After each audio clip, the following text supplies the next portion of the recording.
আমাকে সবকিছু ছেড়ে কবরে চলে যেতে হবে। ইন্না লিল্লাহি ওয়া ইন্না ইলাইহি রাজিউনের আওয়াজ চতুর্দিক থেকে শোনা যাবে। কুল্লু নাফসিন যায়িকাতুল মউত। যখন আমাকে আস্বাদন করতে হবে আর নামাজ পড়ার টাইম পাবো না, চিৎকার করে চাইলো একটা সিজদা দেওয়ার টাইম পাবো না। কি আফসোস, কি আফসোস, কি আফসোস আমাদের জন্য যারা আজকে কবরে শুয়ে আছে, তারা রবের কাছে ফরিয়াদ করছে, মাওলা একটা সুযোগ দাও, দুনিয়াতে গিয়ে একটা নামাজ পড়ে আসি, একটা সিজদা দিয়ে আসি।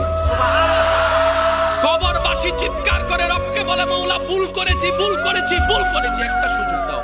আবার দুনিয়ায় যাব, মাওলা হাজার ব্যবসা থাকুক আমি নামাজ ছাড়বো না, হাজার চাকরি থাকুক আমি নামাজ ছাড়বো না। মাওলা একটা সুযোগ দাও, একটা সুযোগ দাও, একটা সুযোগ দাও। মাটির নিচে যারা আছে তারা বলছে, আর মাটির উপর যারা আছে তারা বলছে, ভাই নামাজ তো পড়তে আয়। একজনে বলে যে কিভাবে আসবো, আমার প্যান্ট তো ঠিক নাই, আমার প্যান্টও ঠিক নাই, আমার শরীর তো পাক নাই, আমার কাপড় তো পাক নাই। আরেকজনে বলে, আমি যদি নামাজে যাই দোকানটা এখন বন্ধ করে